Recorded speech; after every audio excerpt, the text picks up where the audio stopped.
Try to pass this one off on the audience. What is the world's greatest supercar company? Not the one you're about to list. It is, without a doubt, Vector. And today on the Road Testament, I will try to explain, and I say try to explain, why Vector is the world's greatest supercar company. Today. Okay. I'll try.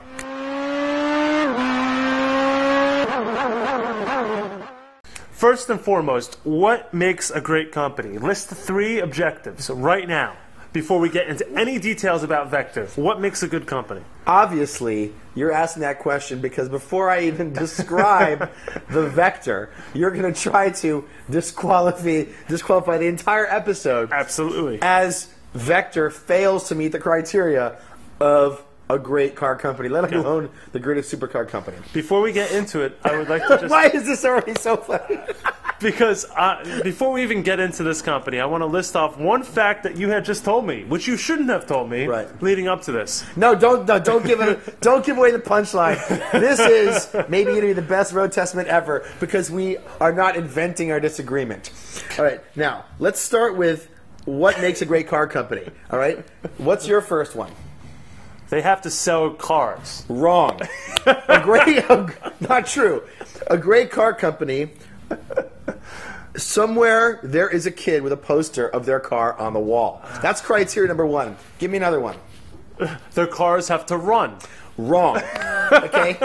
Someday, after the company is bankrupt, one of those kids has grown up, and although the cars were never good, he will go out and buy a used one and get it to run sometimes.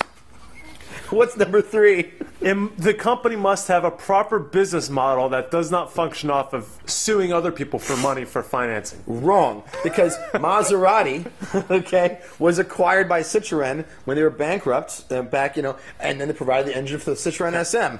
Later, Maserati went on to be sold by Porsche, who bought Citroën.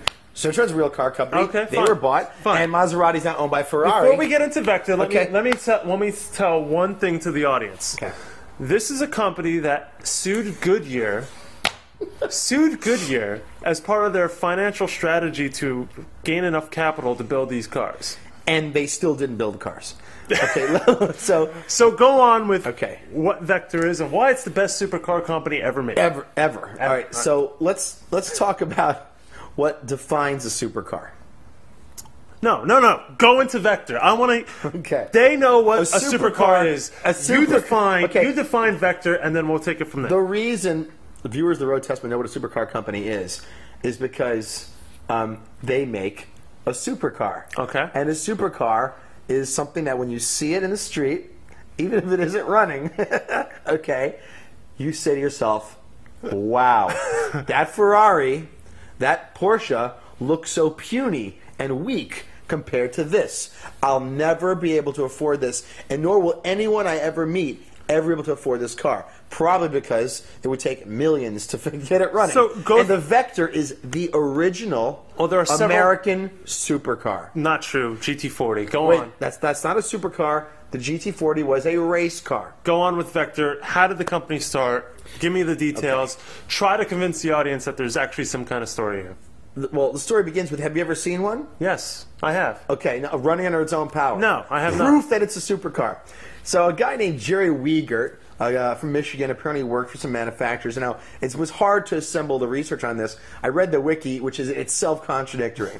Because somewhere between 71 and 79, depending who you ask, and that's in the same wiki page, Wiegert started a design company, which clearly he thought of the name when he was 7 years old, because the name of it is Vehicle Design Force, which is, in my opinion, next week's episode is going to be the coolest automotive design company names. Okay, go on. Pininfarina is weak compared to Vehicle Design Force.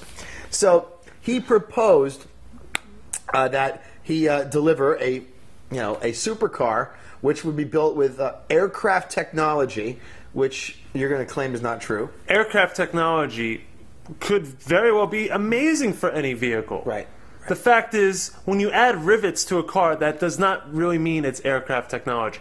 Because the Vector W2, whatever it was, Right. had 5,000 rivets, you cannot claim it has aircraft technology in it because rivets are used everywhere. They're not just used on aircraft. Okay, right. So maybe Move on. you're saying he was using bridge technology. Sure. He was using, building technology. You're saying he was using, undersea cable technology. 1920s technology. Okay. Go on.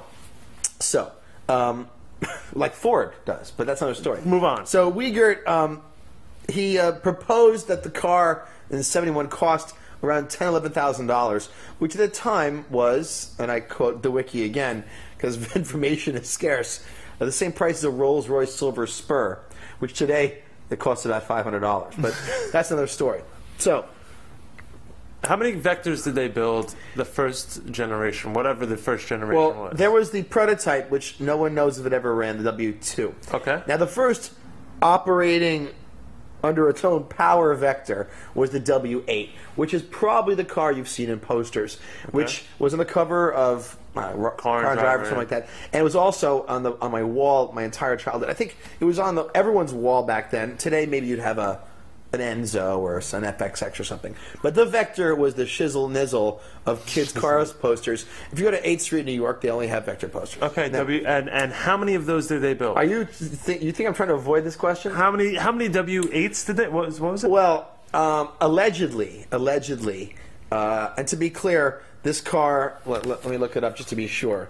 The number is it's a low number. It's I don't think you need to look up the number 3. No. Oh, 2, right? They only built 2, only one of which worked.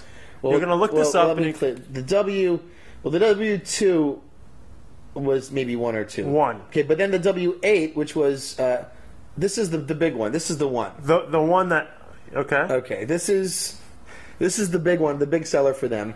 And according to this, 17. they sold 17. 17s, yeah. No. But let's talk about the car first before we talk about it. Okay, How many of those ran? this is allegedly, I don't know. Well, who's 17 were delivered. who was the But famous let's be person who clear. bought one? The car was about $500,000. Okay. And it had a 6-liter twin turbocharged Awesome. V8. It was a So racing cool. engine. So cool. Okay. Ever look at the interior of a The Vector? entire car. Look at the wait, interior. How much did it weigh? Look at the interior. The car Yes, weighed exactly. 3,300 pounds. Okay. It's a 6-liter V8. It Alex, had a lot of horsepower. I'm Name- trying to look it up. I think it had 600 some odd horsepower. who bought one of these? Who was one of the first and people it to did buy one of these? 242 miles an hour. Who on was soft one of the gas. first people to buy one It of was a these? fully Kevlar. Who was one of the first people to buy one of these? Andre Agassi. Okay. Can you tell the story of when he bought his? Well, before I say anything else about it, okay. Tell his story. Did you know Tell that his story. Is this whole episode? Tell his story. So Andre Agassi put down a deposit in this car, Yes. allegedly. Okay. And before I go any further, just look at a picture of this car. No, they've seen it. He Make put sure a Visa deposit puts down. a lot of you're not images of deflecting, this car. You're not deflecting Okay. this. Okay. He put a deposit down, and then what happened? And they didn't deliver, and they then he demanded that he the deliver. car, and they But what did delivered his car. What did they tell him? And they said you can put it on display, but you shouldn't drive it. Okay, And then $400,000. You can't drive it. 500. It broke down, and he returned the car, which was then resold as new to someone else. The best supercar company ever. Just make sure we have a lot of graphics of the car, because when you see it, you don't care. Now, Alex, I remember seeing one at the LA Auto Show. wait, three no, we're years not ago there with yet. you. Because Yeah. that was 1993. Then he had a hostile takeover by, let me just say this. If the kid who named the company that took over Vector clearly went to the same middle school, because the takeover of Vehicle Design Force, which became Vector, was done by a company called Megatech. Okay? So Megatech took over Vector, which Bought evolved Vector. from Vehicle Design Force. And there were some lawsuits. And by the way, what? Some lawsuits. There were, Vector apparently raised some financing by suing people who used the Vector name, including Vantage Cigarettes and Goodyear. Goodyear for using the Goodyear Vector And then tire. wasn't there some kind of Lamborghini connection here? Wait, we're getting to that. So there was a hostile takeover, and then Jerry Wiegert somehow got the company back. And we want to wrap up this episode, but You got 2 minutes. Keep going. he bought the company back, and then he made the next car called the M8, which, well, allegedly it was called M because Megatech was involved. I'm not even clear here. Right. Wikipedia is unclear. But the next car, the M8, was in fact a fiberglass-bodied Lamborghini Diablo. Yep. Which brings us to another Which is great... kind of cool. You rebody a Lambo. All right, I can deal with And that. by the way, every single thing I'm saying is part of the evidence for the case I'm building that Vector is the greatest supercar company of all time. Okay. Because you've got 97. he didn't pay Lambo for an engine. Lambo claimed one of the prior generation W8s as payment, which Uyghur demanded back and sued because he said he owned that personally and that was not an asset of the company. That era ended. I don't even know what happened in between. And then we saw one at the Eliana Then we saw show one in 2007. 3 years and ago. Jerry Uyghur was there. And the sign said, when we saw this car, I was like, holy crap, that car looks awesome. It looks awesome. No, it doesn't. We get close, the engine isn't even connected to any part of the, and in fact, the car. There was a sign which said, pick your engine, 1,000, 2,000, or 3,000 horsepower. Okay. Everything I've said today is proof of it's my case, like a court of law, for why Vector is the world's greatest supercar company. If I see a Vector, like I did last week, moving under its own power on the road, or a car I could never buy or even afford to buy, but even if I had the money, could never buy because, there's 17 of them. I mean, I felt such desperate childhood curiosity. If I saw an Enzo or an F40, I mean, whatever. But this thing, this defines it. Hard to buy, expensive, unreliable. You have to be worst car possible. Rich and crazy to own one. Which is, it's a supercar. It's what supercars are supposed to be. No.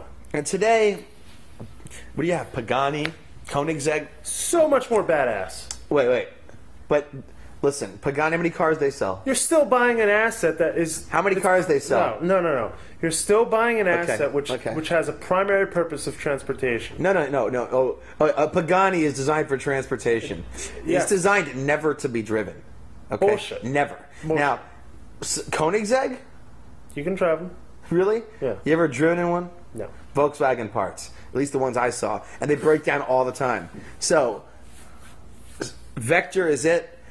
If you've ever seen one moving under its own power, you know what I'm talking about. I mean, it's the American Countach, but better. Because... No. Vector. Next week we discuss... No. Gumpert, whose story is nowhere near as good as Vector's. So, my next week's episode, who was the Italian Vector? Who was the Italian? I'm asking. We're going to discuss ISO, my favorite Italian manufacturer, and we're going to discuss cars with amazing names. Lancia. ISO made the Grifo, and they made the Revolta. You don't know what they are? ISO is spelled ISSO. We should do an episode on Seat. Look up ISO. Look up the ISO Grifo. Engines as big as a house. Or we go more Russian. We should do some Russian stuff.